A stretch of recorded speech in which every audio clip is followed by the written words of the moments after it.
not necessarily orthonormal basis actually. By the way, I can even weaken this assumption. I can assume that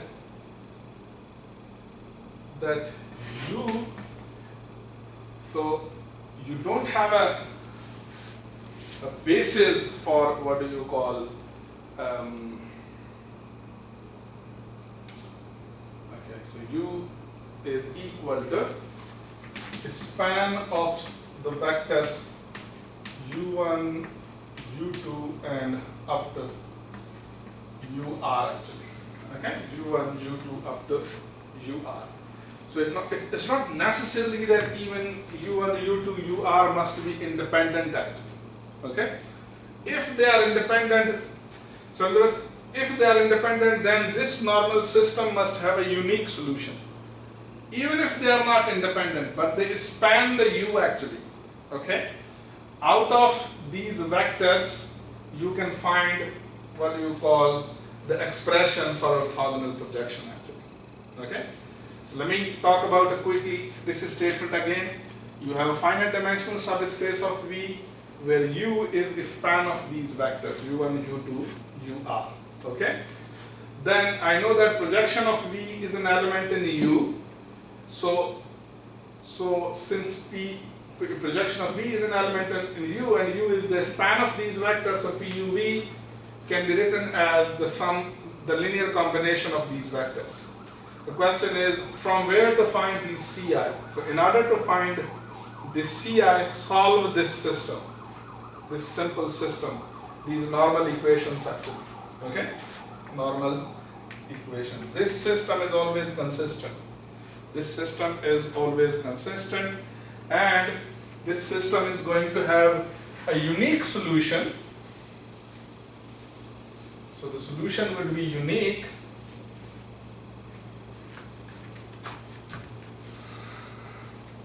if U1, U2, UR are linearly independent, then star have unique solution actually. The normal equations have unique solution.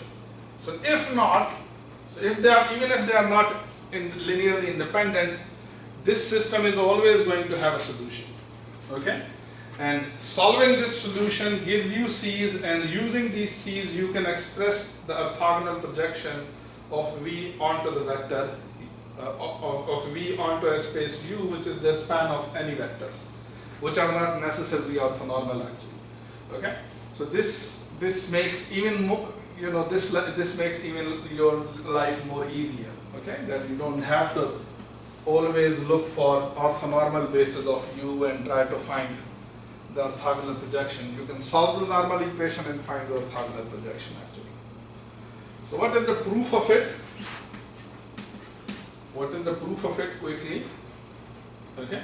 So as we said that orthogonal projection of V onto the space U is an element in U, which is a span of U1 up to say UR. Okay, or maybe you can put UN, doesn't matter. Okay. Then PUV should be equal to sum that goes from I equal to 1 to R, CI UR. Okay, so this is something that is known. Now I would like to compute what do you call the inner product of V with UI. So let's compute the inner product of V with these all vectors UI, and let's see what you get. So by this equation, VU1, okay, VU1 should be equal to this row multiplied by vector C1, C2, CR actually, okay, C1, C2, CR, and VU2 must be equal to the ith row of the second row of this multiplied by this vector, and the VUI must be equal to the ith row of this matrix multiplied by what do you call vector C1, C2, CR. So let's see that. What did you get? Okay. Now V is PUI. UIs are the elements from U.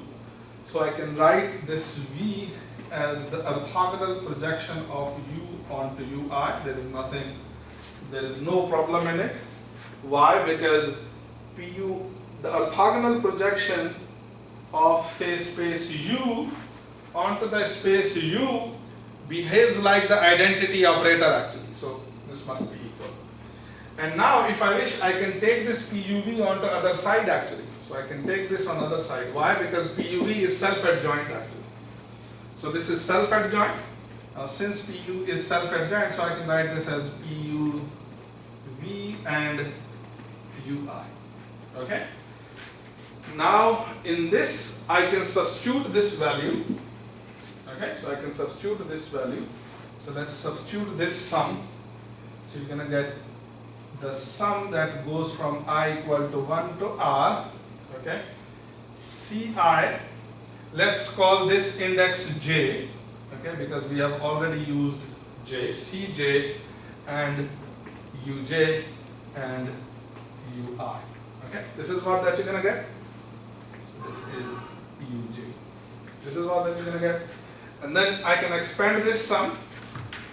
Okay, so I can expand this sum and I can get, what do you call? I can expand this sum and I can get something like this actually.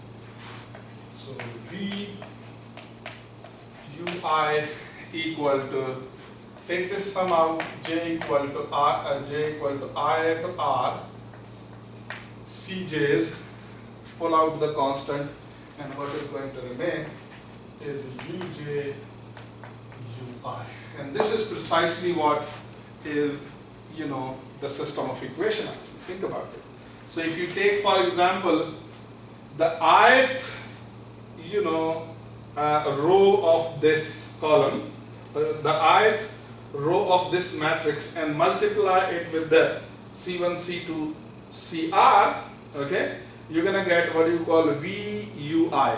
And this is precisely what does it say. VUI is equal to the ith row multiplied with C1, C2, Cr. Okay, so in other words, I can write this explicitly that this is going to be C1, okay, U1, Ui plus C2, U2, Ui. These are not now necessarily orthonormal actually. So up to that plus Cr, Ur and Ui. Okay? Ur and Ui. This is what that you're going to get. So what does this shows? This shows that this system is consistent actually.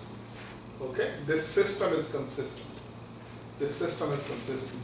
Why this system is, by the way, why we know the consistency of the system? Because we know that PUV is an element of the space U. So there must exist such constant actually. So if there are such constants, then those constants must satisfy this equation actually, as such equation. Okay? So the system has what do you call a consistent solution. And if these U's are linearly independent, then if U's are linearly independent, then these Ci's are going to be unique actually. In other words, that PUV can be uniquely expressed in the terms of UIs, and hence Ci's are going to be unique. And if they are unique, the system has a unique solution. The system has a unique solution because these Ci's are also solution of the system. Okay? Also solution of the system. So, what is the basic purpose of this theorem? This theorem says if you have any space which is a span of some vector, which are not necessarily orthonormal, which are not necessarily orthogonal, which are not necessarily linearly independent, so it's just a span of some vector, then how can I project a vector V onto such a span actually? The answer is that such as this orthogonal projection of V onto such a span is going to be the constants, what do you call, Ci multiplied by Ui. But how to find such constants? In order to find this formula explicitly and these constants explicitly, you have to solve this system. So just solve this system, find the constants, substitute them here, and you have the orthogonal projection of the vector V onto the span of, what do you call, any kind of vectors actually, which are not necessarily linearly independent, not necessarily orthonormal, not necessarily orthogonal actually. So this theorem gives you a lot of leverage actually. It gives you a lot of leverage. So let's, for example, two very interesting kind of examples from it actually. So let's do two examples. So let me take a vector V, which is 1, 1, 1 transpose, in other words it's a column vector. And let's consider the vector space U, which is the collection of x1, x2, x3 such that, transpose such that they satisfy this equation, x1 plus 2x2 plus 3x3 equal to 0. Okay, so this is a subspace that. So what I would like to do, I would like to project this V onto this subspace. The question is, what would be the orthogonal projection of this vector V onto the subspace U actually? Okay, this is what that I would like to find. So if you would like to find such a subspace, okay, by the way, you can easily see that this space is spanned by two vectors. I'm not going into detail that how to find the span of the vectors 3, 0, minus 1, okay, span of 3, 0, minus 1, and 2, minus 1, 0. 2, minus 1, 0 transpose. So you can write it. So U is the span of this. So if this is the case, then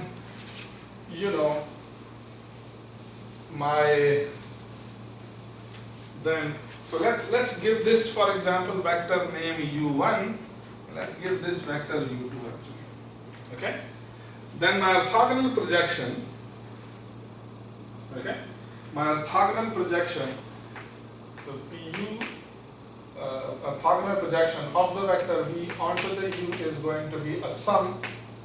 Okay, it's going to be C1 U1 plus C2 U2. Where how to find these C1 and C2? You have to solve the orthonormal system. And what would be the orthonormal system here? For two vectors, so it's going to be U1, U1, and say U1, U2, okay? And say U1, U2, U1, okay?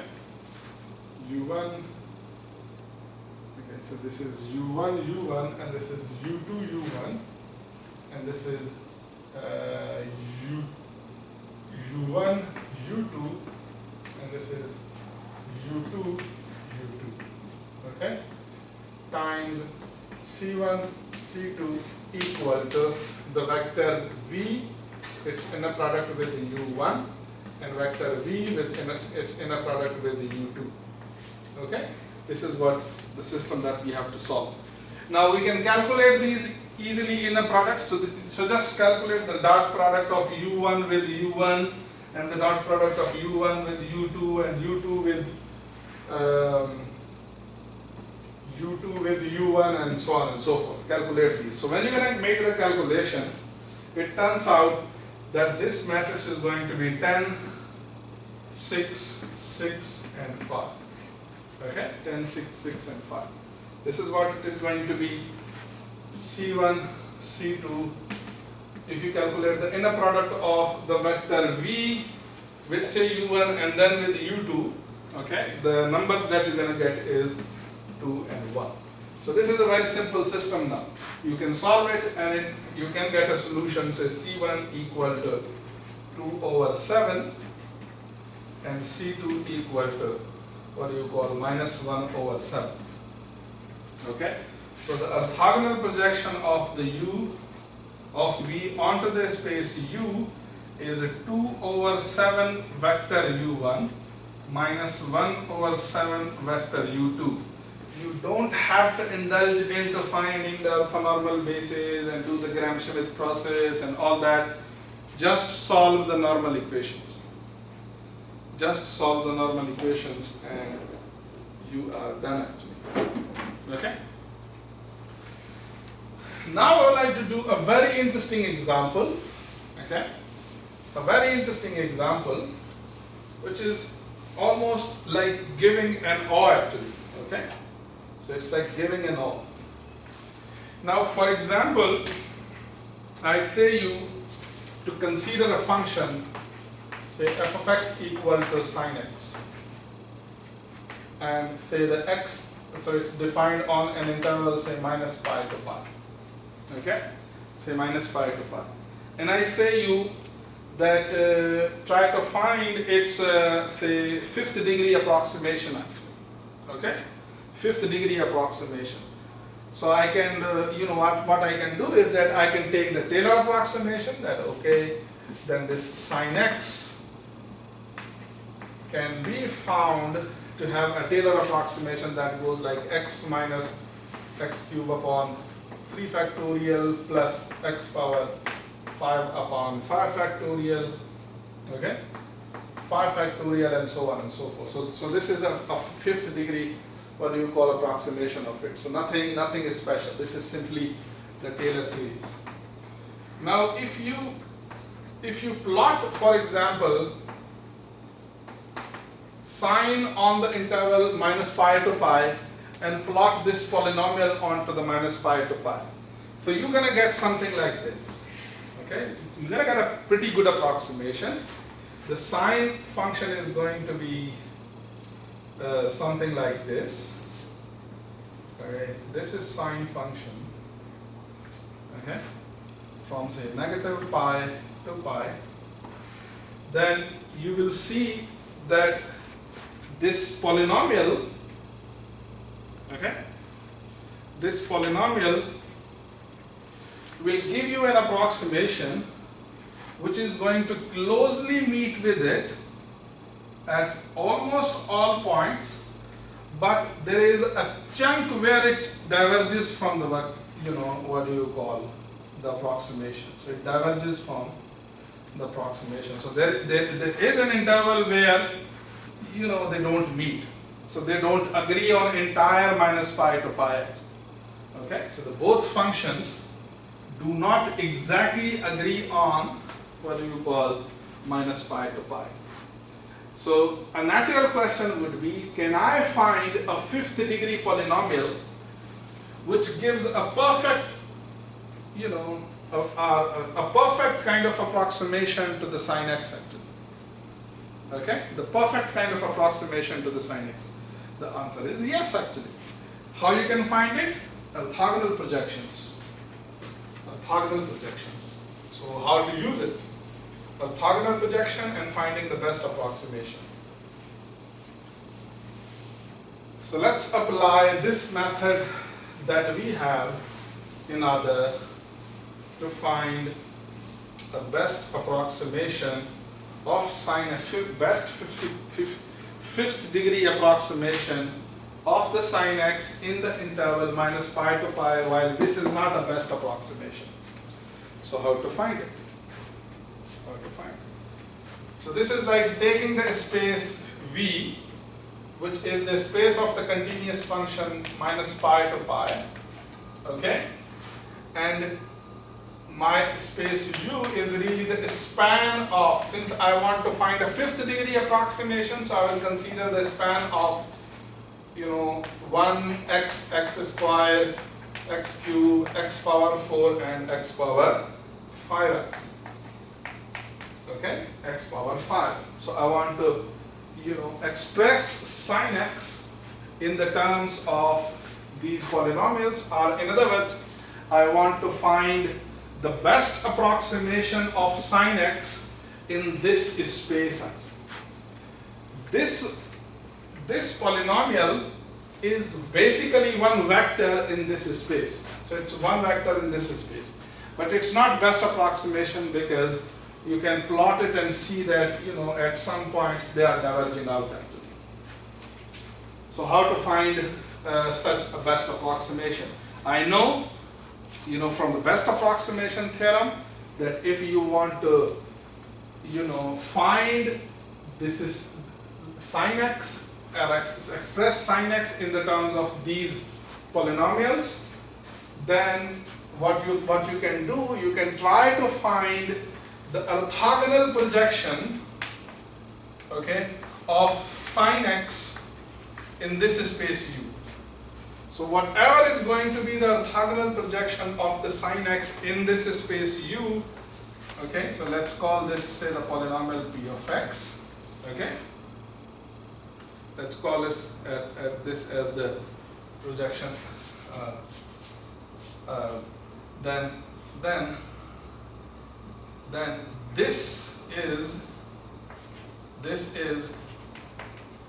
pu of sin x is going to be the sin x minus this pu of sin x is really going to be, by best approximation theorem, the minimum of the distance between the sin x and the polynomials p of x, okay, in the space, what do you call U?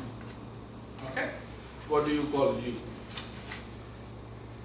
So if you want to find a best approximation of sin x, a polynomial that is best approximation of sin x in the space U, in the span of this, then find the orthogonal projection of U onto the sin x.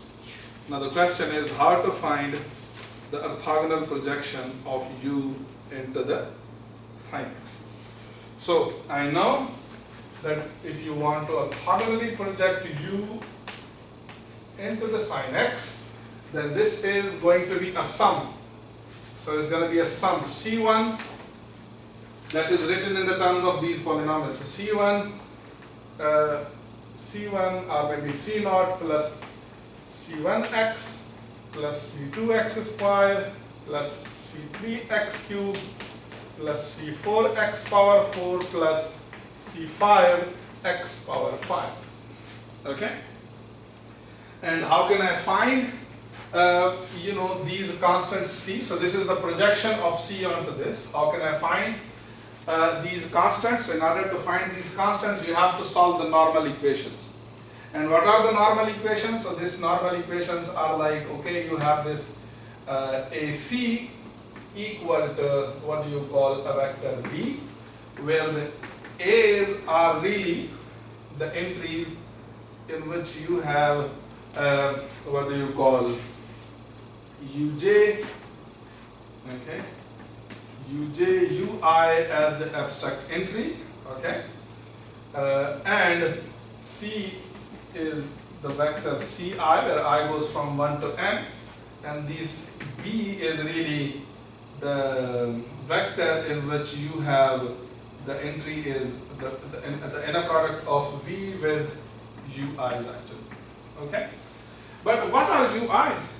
So my U1 is 1, my U2 is x, okay, or maybe I can say my U0 is 1, and my U1 is x, and my U2 is x squared, and U3 is x cubed, okay, and U4 is x power 4, and U5 is x power 5, because my now vectors are these vectors actually, okay. So let's find, for example, this Uj, Ui in general, okay, Uj, Ui in general. By the way, what is the inner product on the space of continuous function? The inner product is that if you have f and g, so multiply f of x, g of x, and integrate it from minus pi to pi. So this is the inner product actually that you have on Ui and Uj.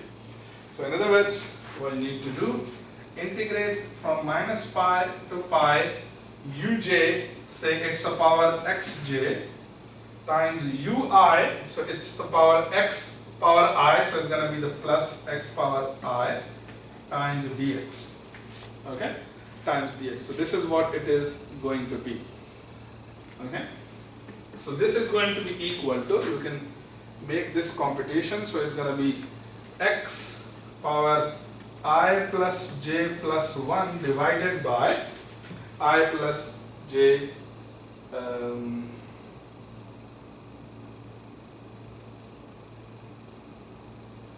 I plus j plus 1 over I plus j plus 1 actually. Okay. I plus j plus 1. Okay, this is what it is going to be.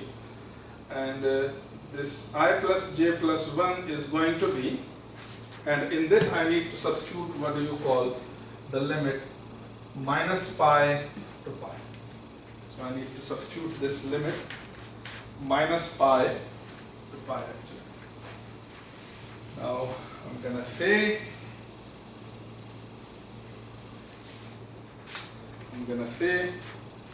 that if this I plus j is odd actually, okay, if this I plus j is odd, then this expression must be equal to 0. And if I plus j is even, okay, this must be equal to what? The both terms will be added actually, okay, so it's going to be 2 pi I plus j plus 1 divided by I plus j plus 1 actually, okay, I plus j plus 1. This is what you're going to get. Otherwise you can, I mean, if you have time, you can do these calculations, u0, u1 and u0, u2 and u0, u3, so you can make all these calculations, but this is a kind of a direct calculation actually. Okay, and now, so we calculated this, but now we need to calculate these VUIs, but V for us is this sin x. So we will compute what you call the inner product of sin x with 1. But what is the inner product of sin x with 1 actually? So it's the integral from minus pi to pi sin x multiplied by 1 dx, which is equal to 0. Okay, this is 0. Similarly, you can do the calculation sin x with u1, so which is, for example, x. Okay, you can do this calculation. Is going to be 2 pi the integral of sin x with, say, x cube is going to be an integral 2 pi pi square minus 6, okay, and the integral of sin x with, say, x power 4 is really 0, okay, and sin x with x power 5, okay. By the way, sin x with x square is also going to be 0, because then this is going to be an odd function integrated on minus pi to pi. Sin x with x power 5 is going to be a number that is 120 minus 20, say, pi square plus pi power 4 actually. And the integral of sin x with, say, x square is also 0, because their product is odd actually. So you computed the sin x. So now you can do what? You can substitute these values here, okay? Substitute, make a matrix out of, for example, these numbers. C is either unknown, B are these vectors which you have already calculated. So if you substitute the value of B here and the matrix A here, you're going to get a system of equation and solve that system of equation. I mean, obviously, calculation by hand is going to be a bit tedious, but it's not that difficult actually. It's not that difficult. Okay?